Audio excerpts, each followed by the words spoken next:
Entonces, sobre la enfermedad por reflujo acá, para recordar la anatomía del esófago, el esófago es un órgano que se encarga de transportar el bolo alimenticio de la cavidad oral hacia el estómago. La longitud es de 15 a 25 centímetros. Está constituido por músculo estriado en la tercio superior, tercio medio es una combinación de estriado y liso y el tercio inferior es de músculo liso. ¿A qué se llama enfermedad por reflujo gastroesofágico?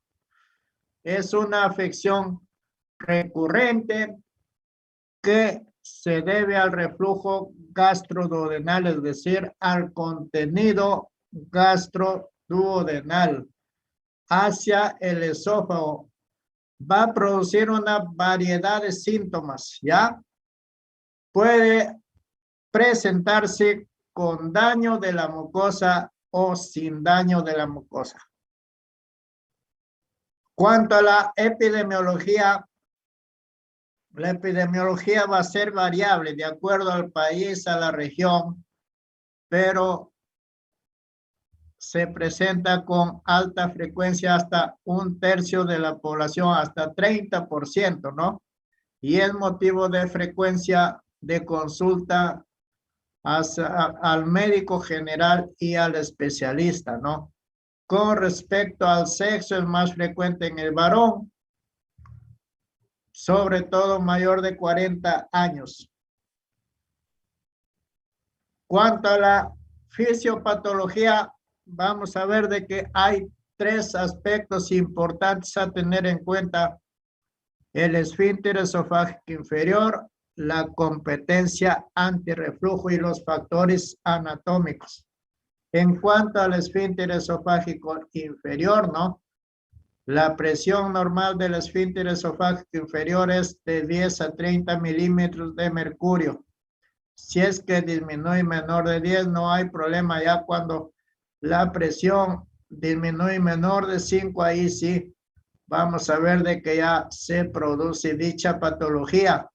Y otra cosa muy importante, el esfínter esofágico inferior se relaja para permitir el paso del bolo alimenticio, sobre todo en la peristalsis primaria, ¿no?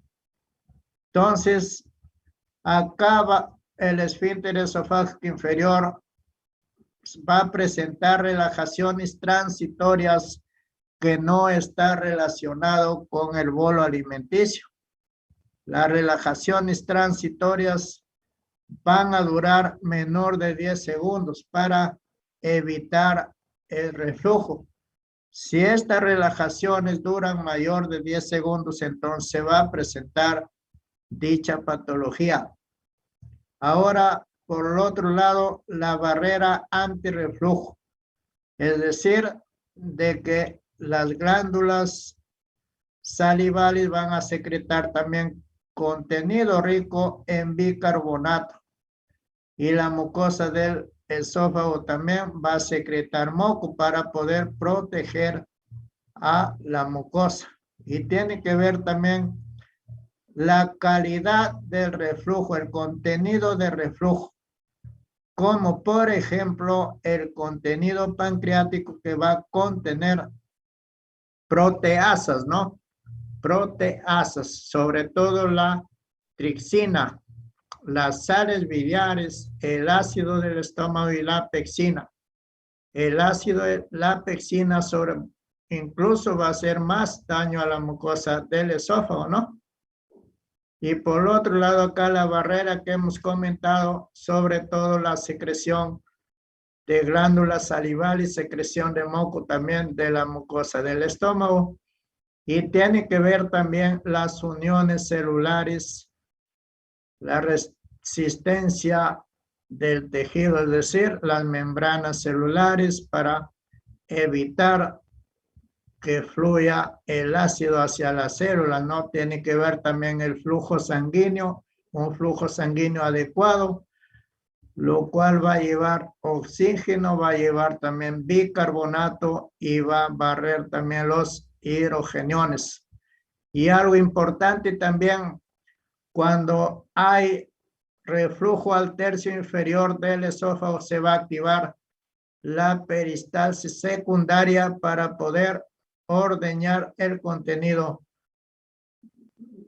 de reflujo, el contenido que refluye hacia el tercio inferior del esófago para ordeñar hacia abajo, ¿no? Es decir, cuando hay algo de reflujo al tercio inferior del esófago, se activa la peristalsis secundaria para poder evacuar el contenido hacia el estómago. Ahora, en cuanto a los factores anatómicos, tenemos acá el ángulo de His, el ligamento frenoesofágico, el hiato diafragmático y el segmento del esófago intraabdominal. Entonces acá la anatomía, los factores anatómicos, ¿no? El esfínter esofágico inferior está constituido por 2 centímetros del esófago y 2 centímetros del estómago. No, está localizado en la cavidad intraabdominal. Y también otro aspecto importante, acá tenemos el hiato diafragmático, que permite dar paso al tercio inferior del esófago.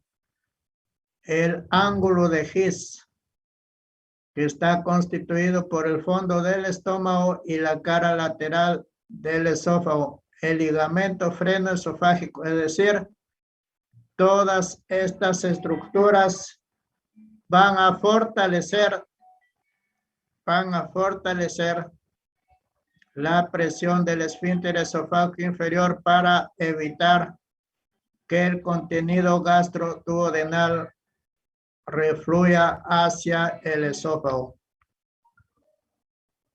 Acá algo importante también vamos a ver de que hay alimentos, hay hormonas y hay medicamentos que relajan el esfínter esofágico inferior. Entonces, como por ejemplo, las benzodiazepinas, el diazepam, la morfina, el café, el tabaco, el alcohol, las grasas, la menta, el chocolate, todos ellos van a relajar el esfínter esofágico inferior, ocasionando que el contenido gastroduodenal refluya hacia el esófago. ¿Qué medicamentos y qué alimentos fortalecen el esfínter esofágico inferior? Tenemos acá la metoclopramida, que es el gastrocinético que hemos comentado, y el alto consumo de verduras y frutas. Ahora, en cuanto a los factores de riesgo para la enfermedad por reflujo gastroesofágico, tenemos la edad, hemos dicho, mayor de 40 años, el sexo masculino, la obesidad, el consumo de alcohol, el estrés psicológico, también el consumo de tabaco. Para un mejor estudio se ha clasificado en 2 síndromes esofágicos y síndromes extraesofágicos. Los esofágicos pueden cursar con daño de la mucosa o sin daño de la mucosa. Síndromes sin daño de la mucosa tenemos el síndrome de reflujo típico, es decir, pirosis más regurgitación y también con dolor torácico por reflujo, ¿no?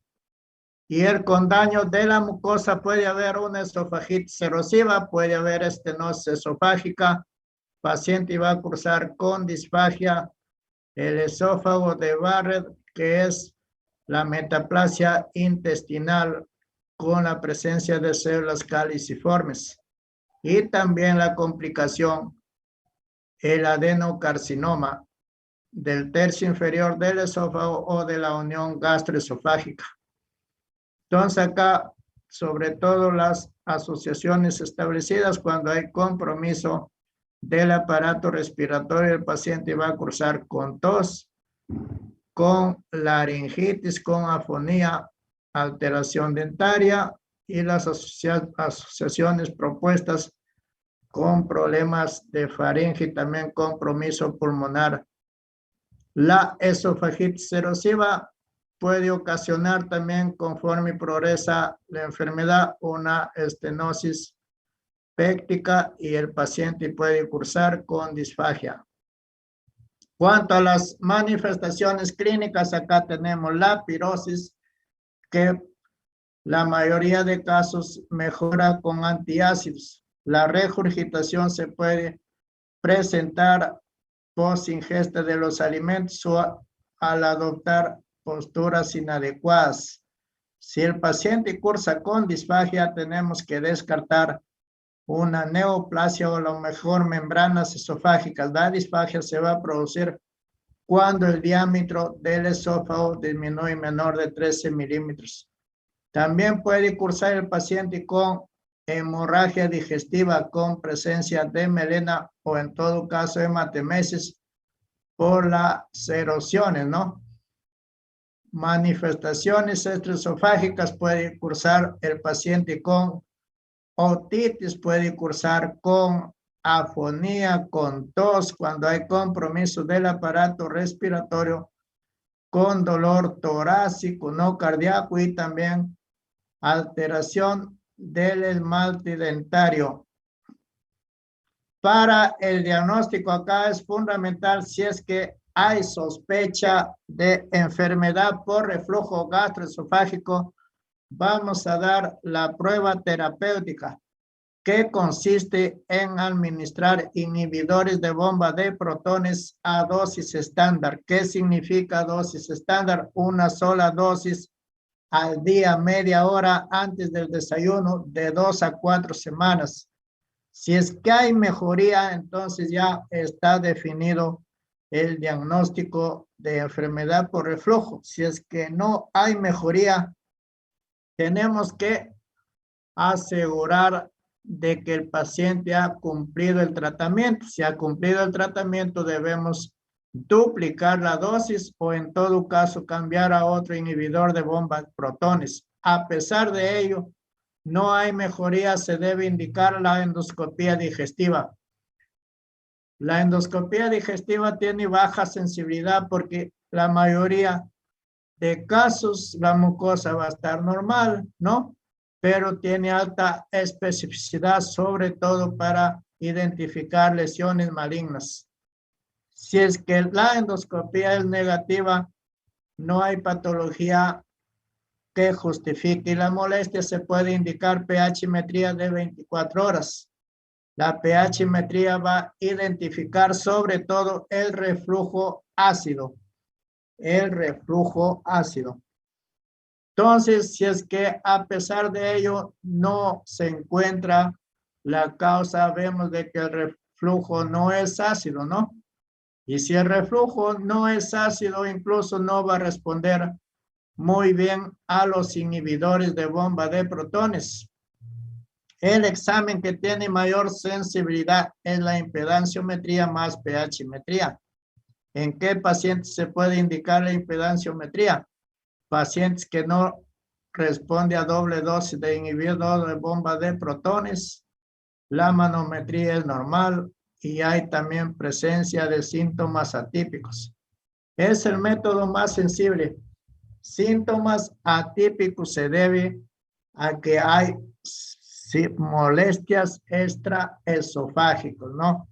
Problema de oído, problema de laringe, faringe y también compromiso respiratorio. Es el método más sensible. ¿De qué manera se puede hacer la impedanciometría? Se coloca un catéter, ¿no? Y se va a ubicar a través de sensores para poder identificar la impedanciometría. Va a identificar tanto el reflujo ácido, el reflujo no ácido, el reflujo ácido y el no ácido, ¿no? Entonces es mejor que la pH-metría. Cuanto también a la manometría, sobre todo se indica para poder localizar el esfínter esofágico inferior y poder colocar los sensores para la pH-metría, la impedanciometría. Se colocan por encima del esfínter esofágico inferior a 5 centímetros. La radiografía con contraste, sobre todo para poder evidenciar una hernia del hiato, ¿no? Una hernia de hiato. Ahora en el diagnóstico diferencial vamos a poder determinar un cáncer de esófago, un cáncer de la unión gastroesofágica, la enfermedad coronaria cuando sobre todo hay dolor en el pecho, ¿no? Si es que estamos ante un problema cardíaco, el dolor va a aumentar cuando el paciente aumenta la actividad física, pero en el ERG incluso el dolor se va a presentar en reposo. Vamos a descartar también la colelitiasis, una esofagitis eosinofílica, la enfermedad ulceropéctica, acalasia y el espasmo esofágico difuso.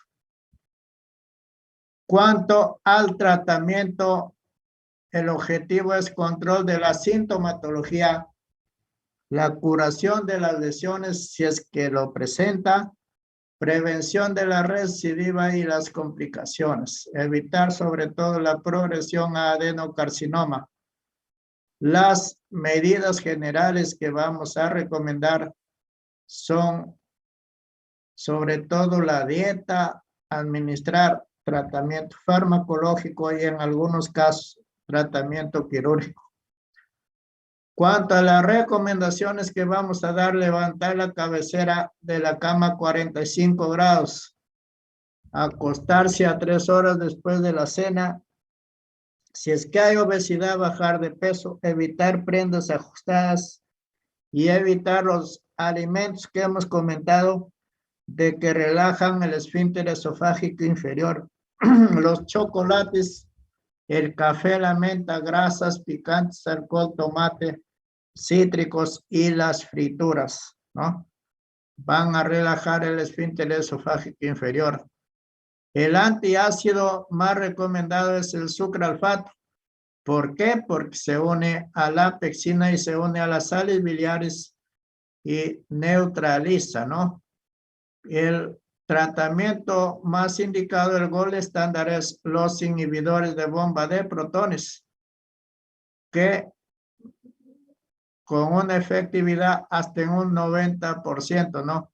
Permite mejorar la sintomatología y también mejorar las complicaciones.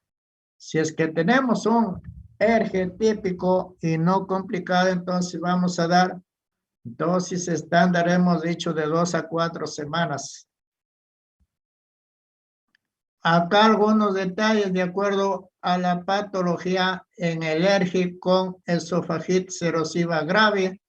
Incluso se recomienda doble dosis de inhibidor de bomba de protones por 8 semanas, luego continuar con dosis estándar, ¿no? ¿Por cuánto tiempo vamos a dar la indicación en un paciente con ERG? De 2 a 3 meses, ¿no?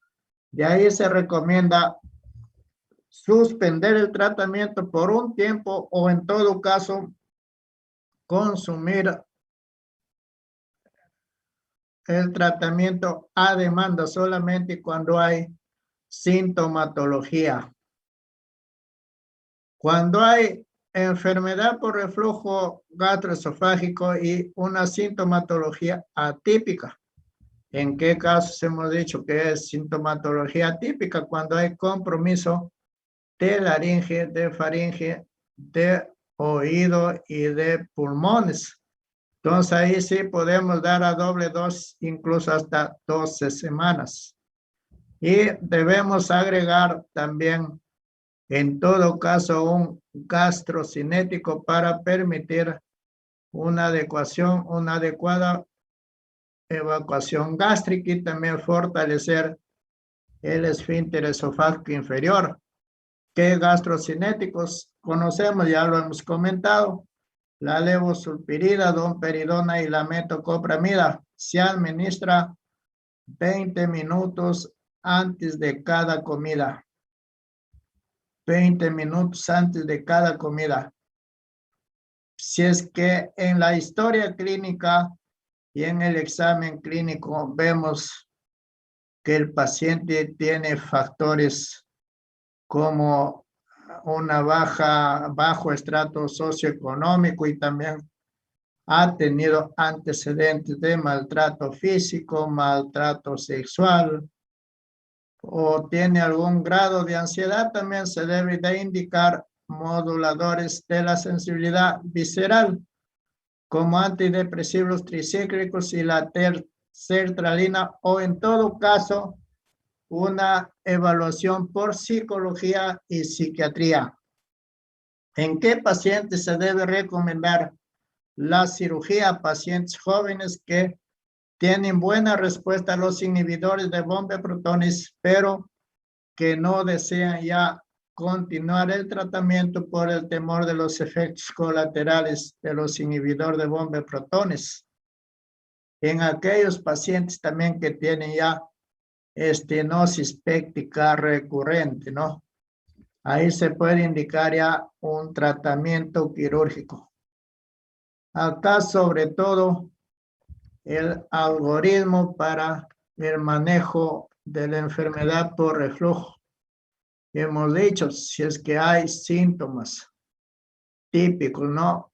Dar un manejo empírico. Si no hay síntomas de alarma, ¿no? Si hay síntomas de alarma, ya debemos indicar un estudio. ¿Qué síntomas de alarma? Hemos comentado. Hemorragia digestiva, baja ponderal, vómitos persistentes, puede haber adenopatías, puede haber ictericia también, llenura precoz, ¿no? Que haga pensar que el paciente tiene una patología orgánica grave. Ahí no debemos esperar. Si hay disfagia también, ¿no? Si hay disfagia, tenemos que ya indicar un estudio al paciente, pero si no hay síntomas de alarma y hay sospecha de enfermedad por reflujo, entonces debemos de dar un tratamiento empírico de 2 a 4 semanas con inhibidor de bomba de protones a dosis estándar, media hora antes del desayuno. Si es que los síntomas remiten, ya tenemos el diagnóstico definido de ERGE.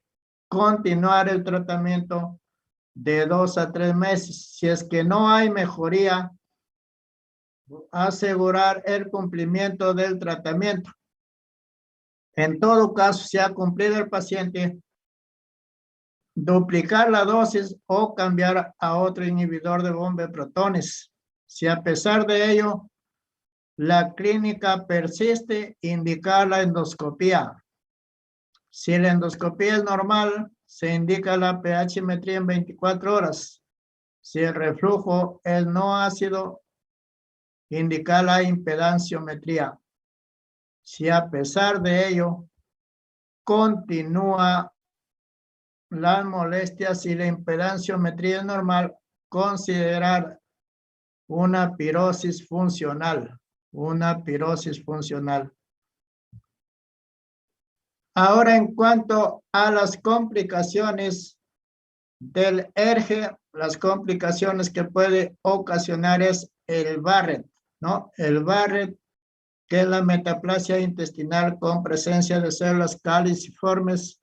La frecuencia de la enfermedad de Barrett que progresa a cáncer es 0.5 por 0.5%, es decir, de 200 pacientes que tienen Barrett, solamente uno va a progresar a cáncer.